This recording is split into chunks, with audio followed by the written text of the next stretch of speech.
People don't always remember the face that saved a life. Sometimes they only remember the color of the hands that reached out. The rain had started before sunrise, tapping softly against the bus window as I rested my forehead on the cool glass and watched downtown Chicago wake up beneath a sky the color of worn steel. Every morning looked the same from Route 22. Office workers clutching paper coffee cups, delivery trucks blocking narrow streets, parents hurrying sleepy children toward school, and people like me, invisible until someone needed a room cleaned or a floor polished. My name is Naomi Carter. I'm 27 years old, and I clean luxury hotel suites for guests who rarely look me in the eye. My grandmother used to tell me that dignity isn't something other people hand to you. It's something you carry even when nobody notices. I repeated those words quietly every morning as I tied my hair back, buttoned my plain navy housekeeping uniform, and pinned my name tag over my heart. The lobby smelled like fresh lilies and expensive perfume when I walked through the employee entrance. Crystal chandeliers scattered warm light across marble floors, so spotless you could almost see your reflection. I spent 8 hours making other people's lives look effortless, fluffing pillows, folding towels into perfect squares, replacing flowers before they wilted, erasing every sign that someone else had occupied the room before the next guest arrived. Most visitors never remembered my name. Some smiled politely. Others walked past me as if I were another piece of furniture. Around noon, while I was vacuuming the presidential suite, I overheard 2 businessmen laughing in the hallway. One of them lowered his voice just enough to think nobody could hear. The maid probably knows more about this hotel than management. The other answered with a chuckle. Maybe. Doesn't mean anybody's asking her. Their footsteps faded, but their words stayed behind longer than they probably intended. I finished the room exactly the way I always did, smoothing one last wrinkle from the bedspread before switching off the lights. My shift finally ended a little after 5. My feet ached and my shoulders felt heavy enough to belong to someone twice my age, but payday was still 2 days away, and overtime meant groceries. Outside, the air smelled like wet pavement and summer rain. Traffic crawled through the intersection while distant sirens echoed somewhere across the city. I adjusted my backpack and started walking toward the bus stop when everything changed. A woman screamed. Tires squealed somewhere ahead. Then silence fell so suddenly it made the entire street seem to hold its breath. People who had been staring at their phones suddenly ran toward the corner. I followed without thinking. A small silver SUV sat crooked beside the curb. Its front bumper was dented, and a frightened little girl with golden curls rested in her mother's arms while paramedics hurried toward them. The child wasn't crying anymore. Somehow that frightened me even more. One paramedic spoke urgently into his radio, while another checked the girl's pulse. "We're losing time," he said. "She needs blood immediately. Rare type." The words hit the crowd like a cold wind. Faces turned away. Some looked helpless. Others simply watched. I didn't know the little girl. I didn't know her family. But before I could talk myself out of it, I stepped forward, raised my hand, and heard my own voice cut through the rain. "Test mine. If I match, take whatever she needs." I had never been inside the emergency wing as anything other than a visitor. The bright white lights seemed colder than the rain outside, and every sound echoed with quiet urgency. Nurses moved quickly from room to room while monitors hummed in steady rhythms that somehow made the silence feel even heavier. One of them guided me into a small donation room and smiled with the kind of kindness that only appeared after very long shifts. "Thank you for doing this," she said softly. "Not everyone would." I shrugged because I did not know what else to say. She is just a little girl. The procedure itself was simple. I watched Crimson fill the collection bag while the nurse checked my pulse every few minutes. I had donated blood once in college during a community drive, but somehow this felt different. This time I had seen the frightened child with my own eyes. I had heard the desperation in her mother's voice. I had watched strangers freeze while precious minutes slipped away. If my blood could help her go home one day, then missing dinner or feeling lightheaded afterward hardly seemed important. When everything was finished, the nurse handed me a bottle of orange juice and a package of crackers. I laughed quietly. "Best dinner I have had all week." She smiled, but her tired eyes never quite relaxed. Through the half-open door, I could hear hurried footsteps and distant conversations. Someone mentioned that the operating team was ready. Someone else confirmed that the blood had arrived just in time. I closed my eyes for a moment and whispered a prayer for a little girl whose name I still did not know. About 20 minutes later, I stepped into the hallway, adjusting the sleeve of my uniform before checking the time on my phone. I still had a 40-minute bus ride home and an early shift waiting for me tomorrow morning. As I reached the elevator, the doors opened, and a group of sharply dressed people hurried past me. Their expensive coats were still damp from the rain. At the center walked a tall, white man in his early 40s whose face looked carved from exhaustion rather than age. Every doctor and administrator seemed to recognize him immediately.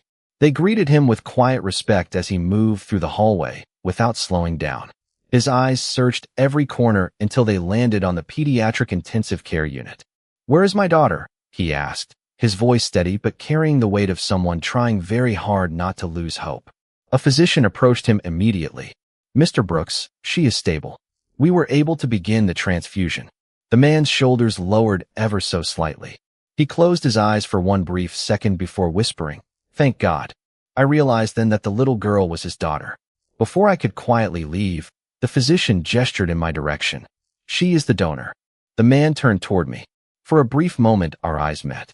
His gaze traveled over my faded housekeeping uniform, my worn sneakers, and the employee identification badge still clipped to my pocket. He stepped closer and offered a quick handshake. "Thank you," he said politely. "My assistant will make sure the hospital takes care of everything." His words were courteous, but distant, as though he were completing another item on an endless business checklist.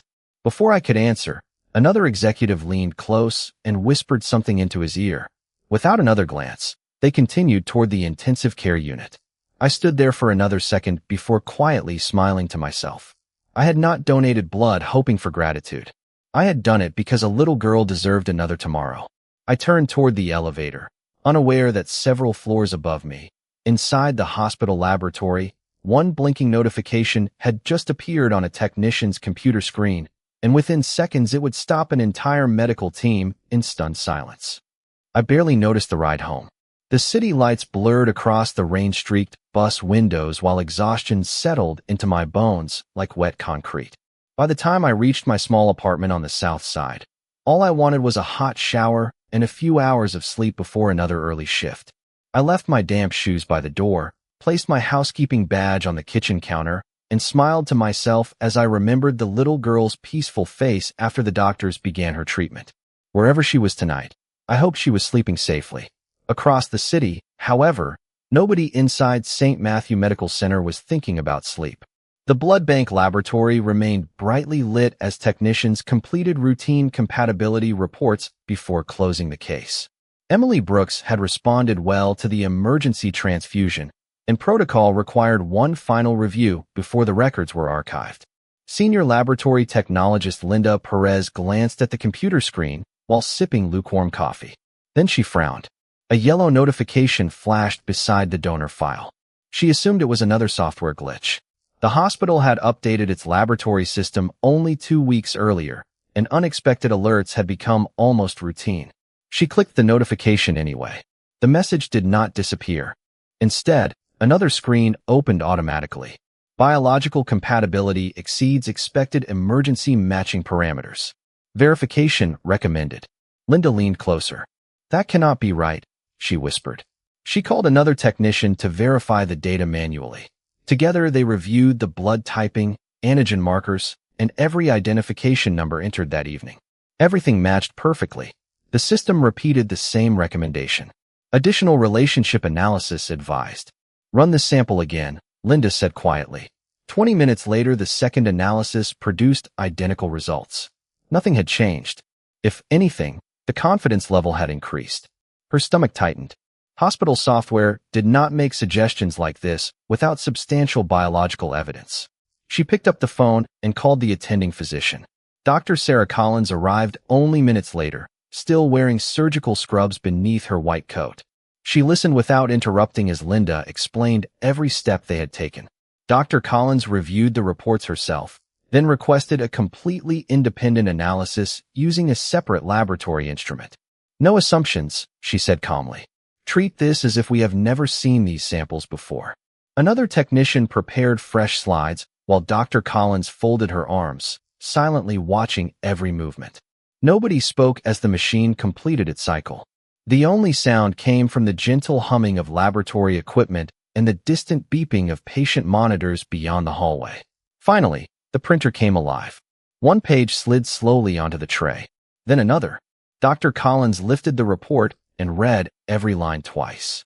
Her expression changed so subtly that only Linda noticed. "What is it?" she asked. Dr. Collins looked back toward the computer screen before answering. "The biological markers are extraordinarily rare." She paused.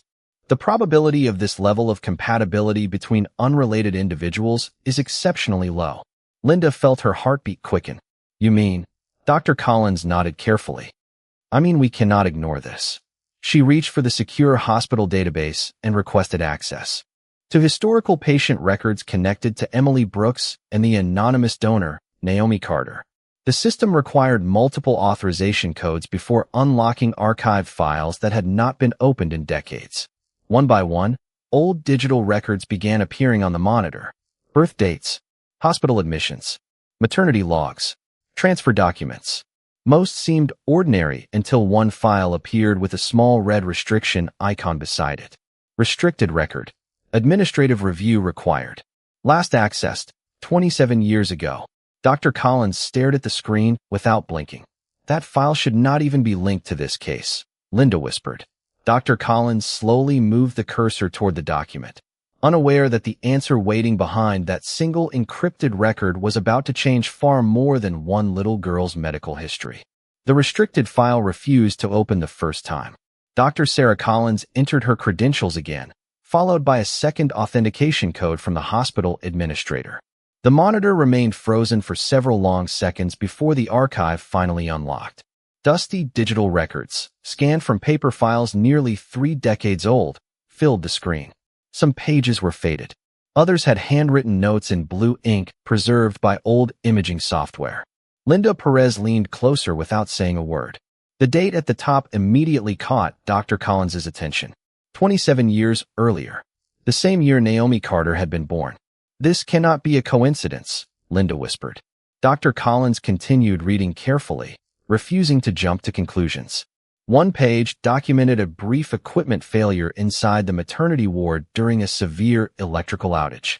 Another described temporary confusion involving newborn identification bracelets after several infants had been transferred between nursery rooms. The incident had been marked as resolved before the mothers were discharged. No official errors had been reported, at least none that remained in the public record. Dr. Collins felt an uneasy chill despite the warm laboratory. She requested the original birth registry from the hospital archives. The clerk on duty hesitated before granting emergency access because the records had not been reviewed in decades. Minutes later, another folder appeared. Every newborn delivered that week had been listed with handwritten times, attending nurses, and blood types. Dr. Collins carefully compared Naomi Carter's birth record with Emily Brooks's family medical history. She checked every number twice, then a third time. One line refused to fit. Naomi's documented blood characteristics did not align with the parents listed on her original birth certificate. Instead, they closely matched a second family whose names had been partially redacted after an administrative review years earlier. Linda covered her mouth. "Are you thinking what I am thinking?" Dr. Collins answered slowly. "I am thinking somebody decided this case was finished long before every question had been answered." At nearly the same moment, William Brooks finally stepped out of the pediatric intensive care unit after sitting beside Emily's bed for hours. She was sleeping peacefully now. Her breathing had stabilized, and the color had returned to her cheeks. Relief should have been enough. Instead, exhaustion weighed heavily across his face. A nurse approached him respectfully. "Dr. Collins would like to speak with you as soon as possible." William glanced toward his daughter through the glass before following her upstairs. Inside the consultation room, Dr. Collins closed the door quietly. She placed several documents on the table, but did not slide them forward immediately. "Mr. Brooks," she began, "Emily is continuing to improve, and that is the most important news tonight." William nodded gratefully. "Then why do I feel like there is something else?" Dr. Collins chose each word carefully. "During routine laboratory verification, we discovered an unusual biological finding connected to the emergency donor." William frowned. "The housekeeper?" "Her name is Naomi Carter. Dr. Collins corrected gently. And yes. William folded his hands together. What kind of finding? One that cannot be dismissed without additional testing. She explained the extraordinary compatibility, the repeated laboratory confirmations, and the archived records that had unexpectedly surfaced. William listened without interrupting, but the moment she mentioned historical maternity files, his expression hardened. You are suggesting there was a mistake almost 3 decades ago? I am saying we have evidence that raises important questions. He stood immediately, shaking his head. No, my daughter is my daughter. There has to be another explanation. Computers make mistakes. Databases become corrupted. People misread reports. Dr. Collins remained calm, which is exactly why I am requesting independent genetic testing through an outside accredited laboratory. William stared silently at the documents spread across the table before looking toward the rain-covered window. Somewhere beyond the hospital walls, Naomi Carter had already gone home believing her part in this story had ended. Neither of them knew that by sunrise, the truth waiting inside those laboratory results would become impossible for either of them to walk away from. I woke before my alarm, just as I always did. Years of early shifts had trained my body to expect another long day before the sun even reached the windows. The apartment was quiet except for the soft rattle of the old refrigerator and the steady drip of rain outside. I poured the last of my coffee into a chipped mug, smiled at the tiny plant on my windowsill that somehow refused to give up despite my inconsistent watering, and reminded myself that every new day was another chance to keep moving forward. Yesterday already felt like a distant memory. Somewhere across the city, a little girl was alive, and that was enough for me. At St. Matthew Medical Center, however, nobody had been able to leave yesterday behind. Shortly after sunrise, sealed blood samples from both Naomi Carter and Emily Brooks arrived at one of the most respected independent genetic laboratories in Illinois. Dr. Sarah Collins had insisted that every procedure be performed under the strictest verification standards. Fresh samples, separate technicians, blind analysis. No one outside the laboratory was informed of the suspected connection. She wanted facts, not assumptions. William Brooks agreed only because he believed the new testing would finally prove the hospital's computers had made an embarrassing mistake. He spent the morning beside Emily's hospital bed reading the same page of a business report over and over without absorbing a single word. Every few minutes he looked toward his sleeping daughter and reminded himself that science could produce strange coincidences. Rare blood characteristics did not automatically mean family. There had to be another explanation. There simply had to be. While he waited, Dr. Collins continued examining the old maternity records. One name appeared repeatedly in handwritten notes attached to the restricted file. Evelyn Harper, a senior maternity nurse who had retired 26 years earlier. Most personnel records described her as experienced and dependable, but one confidential memorandum stopped Dr. Collins cold. It referenced an internal investigation involving newborn identification procedures during the electrical outage that had affected the maternity ward. The investigation had been marked incomplete after critical documentation could not be located. No disciplinary action had ever been recorded. Instead, the file simply ended, as though someone had decided the remaining questions were better left unanswered. Dr. Collins quietly requested Evelyn Harper's employment archive.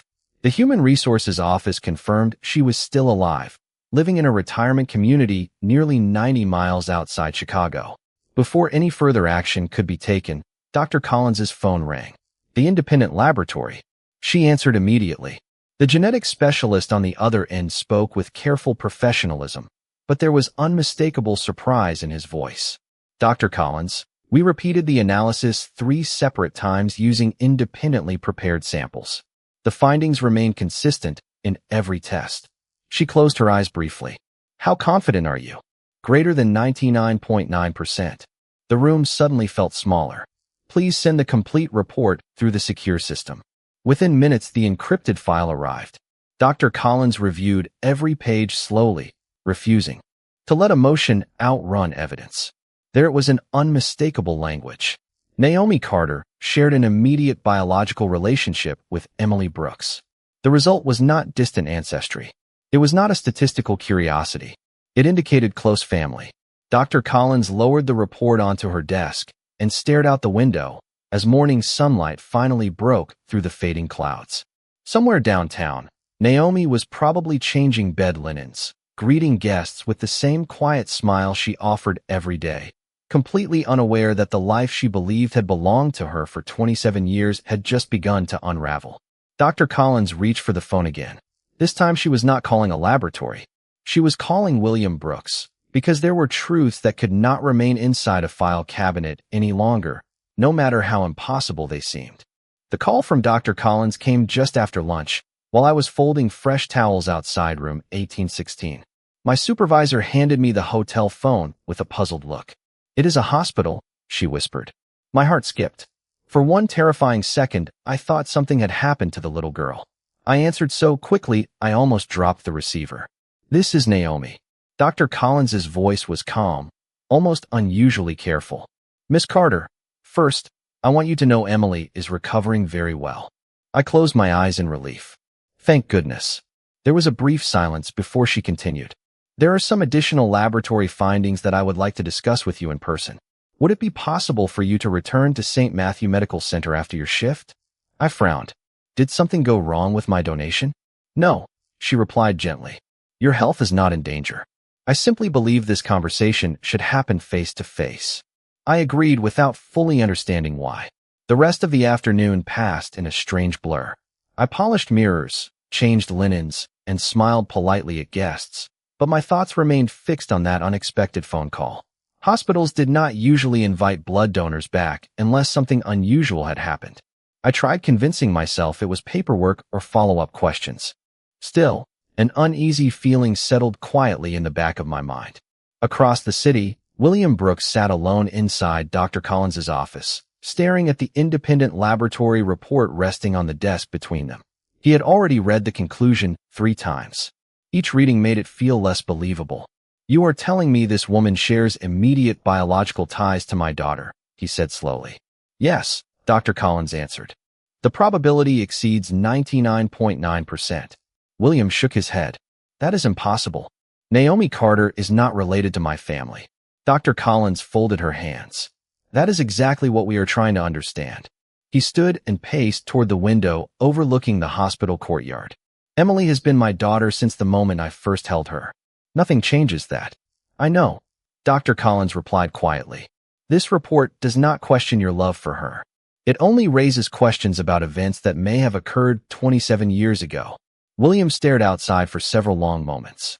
Children played near the fountain while visitors carried flowers through the entrance. Ordinary life continued without any awareness that his own world had suddenly become unrecognizable. Finally, he turned back. "Does Naomi know any of this?" "No." "Then she should hear it with honesty and compassion. Not from rumors.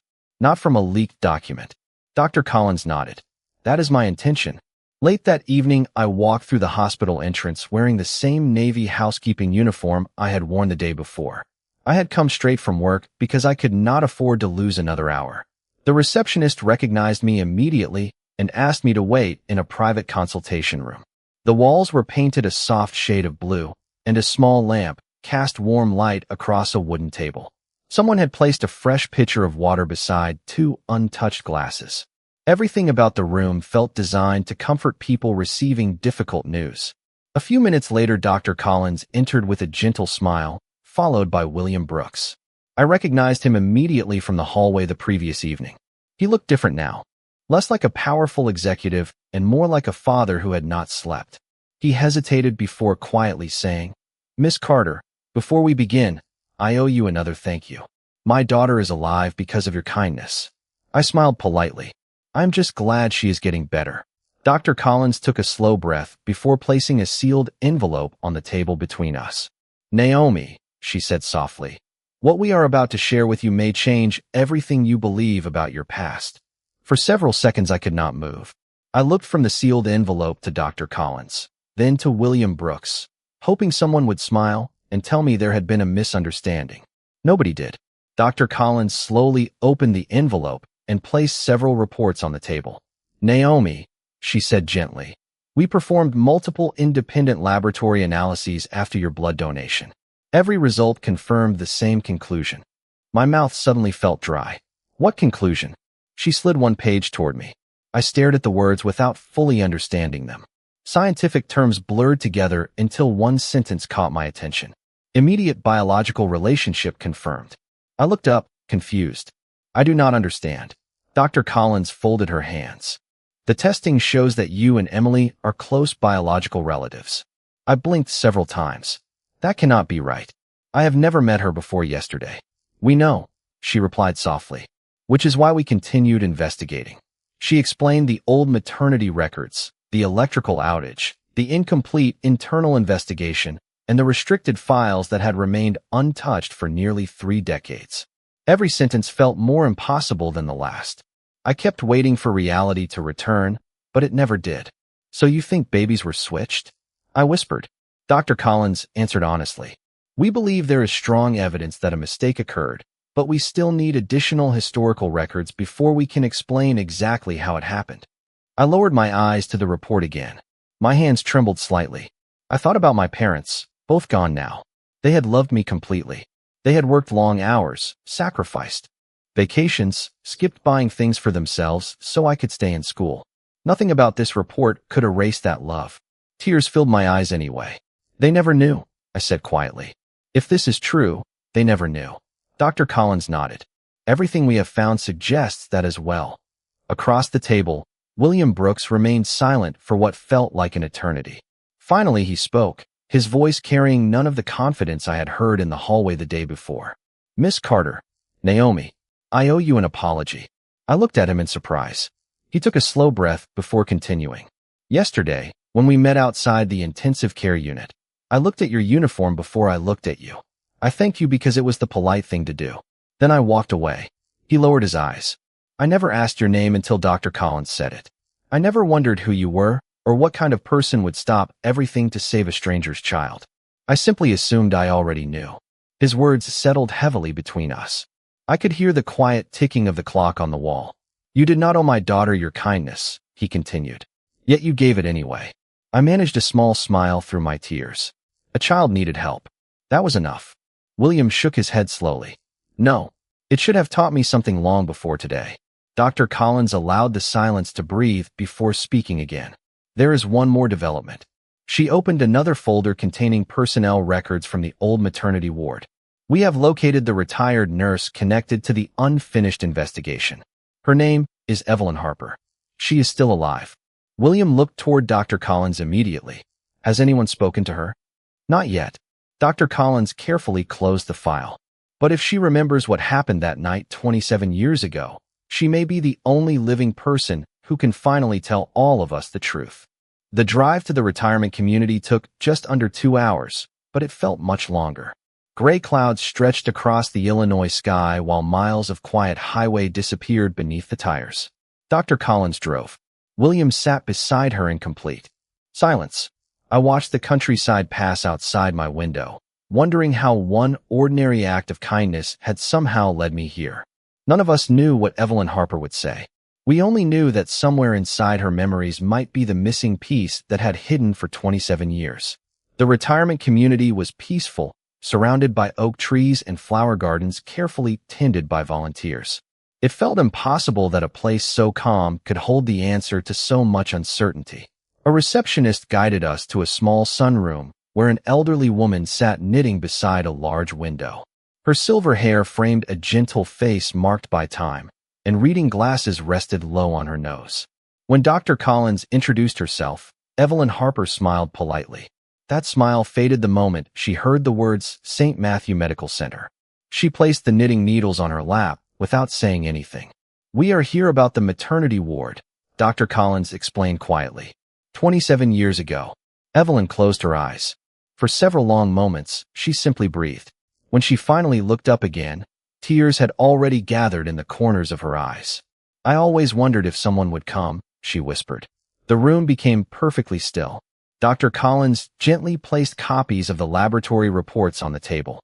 Evelyn barely glanced at them. Instead, she looked directly at me. Her eyes lingered on my face as though searching for someone she had not seen in decades. You have your mother's smile, she said softly. I felt my heart begin to race. Do you know what happened? I asked. Evelyn nodded slowly. Not everything, but enough. Her voice trembled as she spoke. During the electrical outage, the maternity ward had lost power for several minutes.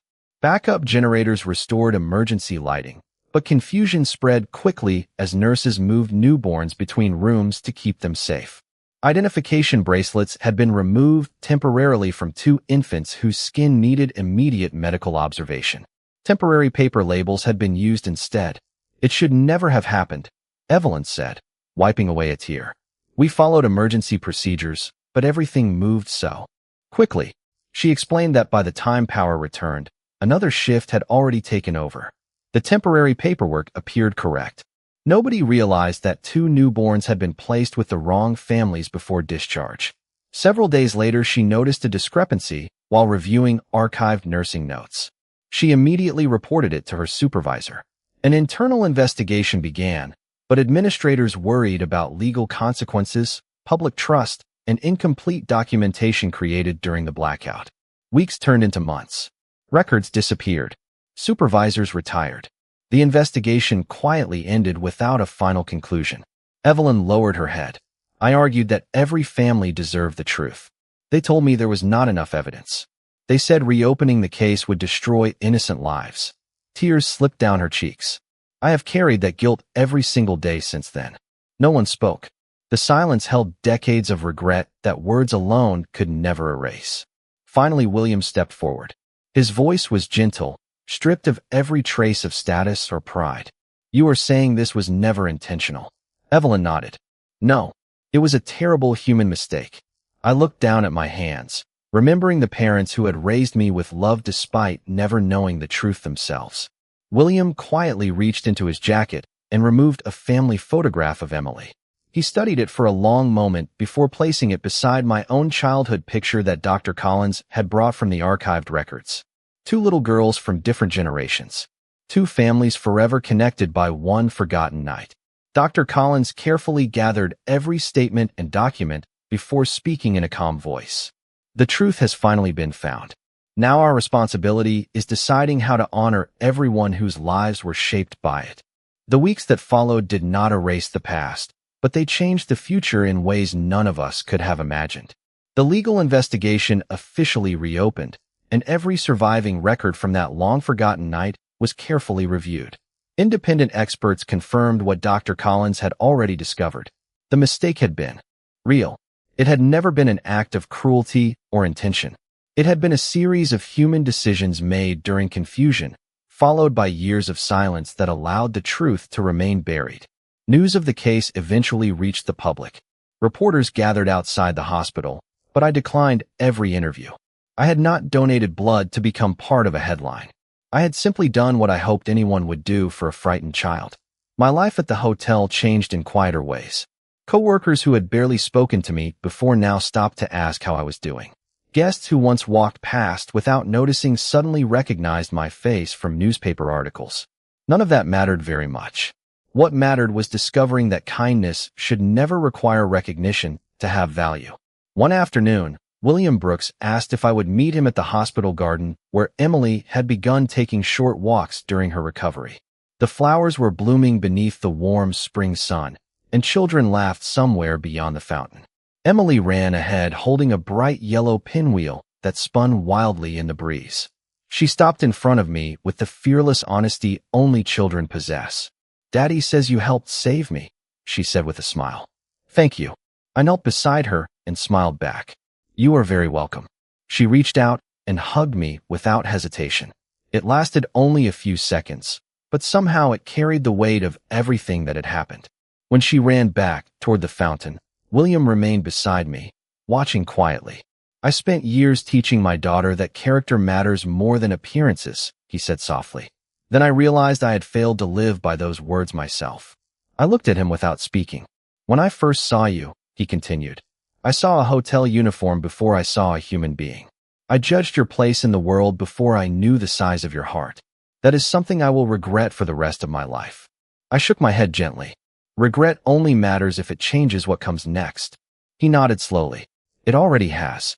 In the months that followed, the Brooks Foundation quietly established a scholarship honoring the families affected by the hospital mistake.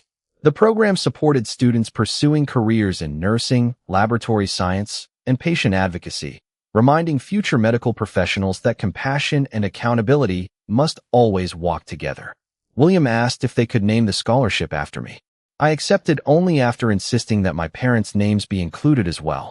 They had raised me with honesty, kindness, and courage. Biology had revealed one truth, but love had written another that no laboratory could ever measure. Sometimes I still ride the same bus to work. Sometimes I still look out the window as the city wakes beneath another gray morning. The difference is not that the world suddenly became kinder. The difference is that I no longer wonder whether one ordinary act can change a life. I know it can. Because the day I offered a stranger my blood, I believed I was giving away a small part of myself. Instead, I found a forgotten truth, healed a family divided by time, and learned that the strongest bonds are not built by wealth, status, or the first impression someone makes. They are built by compassion freely given, because in the end, people may notice the color of your skin before they learn your story, but it is the kindness in your heart that they remember forever.